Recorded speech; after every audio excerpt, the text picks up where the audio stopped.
Welcome to Midlife Customs at Craig's Garage. In this video I start a project I've been wanting to do forever.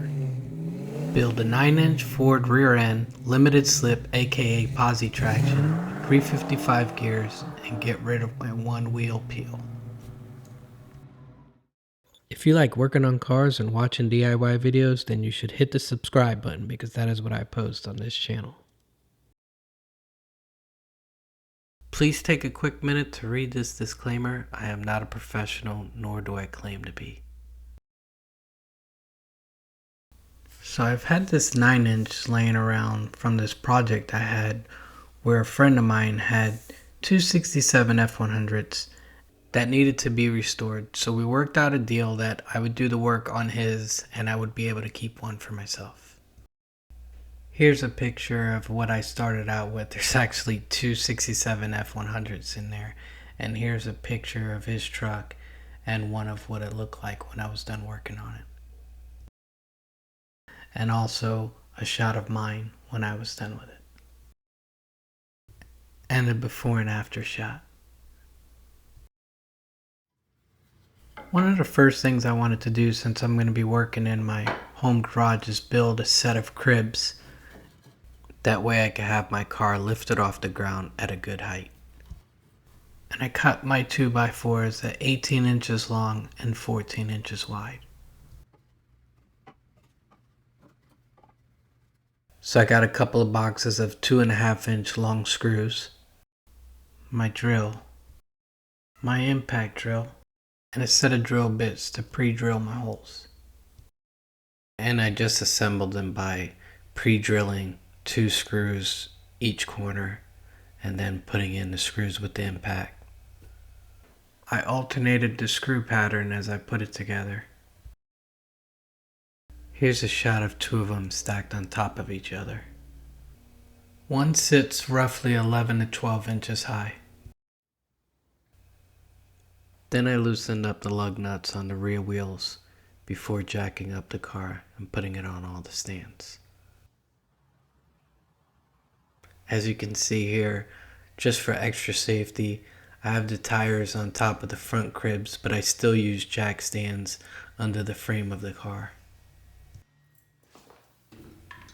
So then I removed the lug nuts that I had loosened already so that I could remove the wheels and tires. After removing the wheel, that gives me access to the hub, which usually can be kind of a bear to get off because it's stuck, so it takes a bit of just working back and forth until it'll release.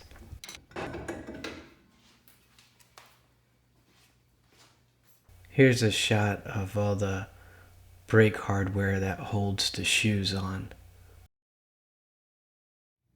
And basically what I'm trying to get at is the e-brake cable that's connected to the back side of the rear end. These tabs need to be bent back before you can pull the cable through, but before the cable comes through, you have to release the tension on the springs so you can pull this little tab around the bracket.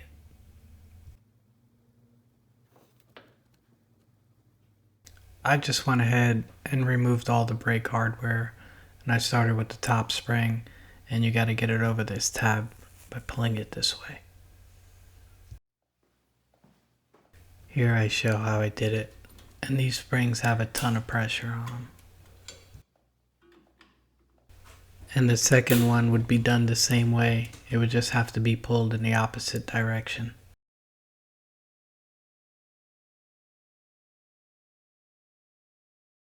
With these other 2 springs, you have to grab them with a pair of pliers and compress it and turn it one way so that you can line up the washer with the tab and it'll release. Then I removed all the nuts from the shocks so I can remove it from the rear shock plates. After removing the nuts, I was able to grab the shock and compress it and move it up and out of the way to release it from the shock plate.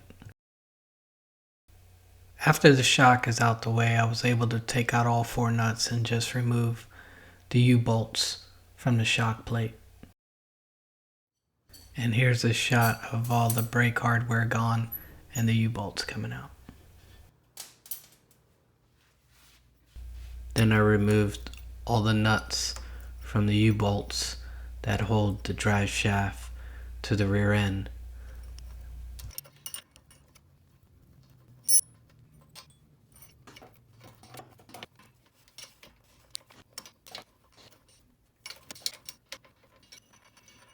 After removing all the U-bolts, I was able to slide the drive shaft more into the transmission, but I didn't take it out because I didn't want all the fluid to run out of the transmission, so I just kind of left it hang on the exhaust.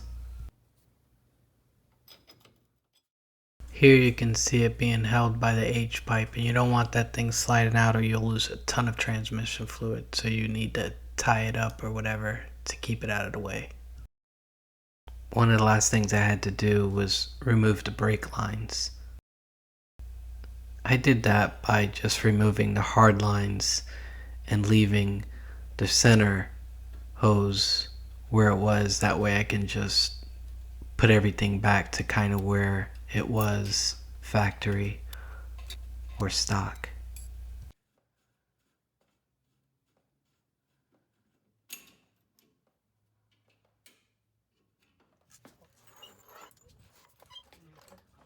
After making sure everything was loose, clear, and disconnected with the help from my brother, I just used the jack to kind of push it one way so that I can kind of get up one side underneath, and then we were able to just pull the rest of the rear axle right out.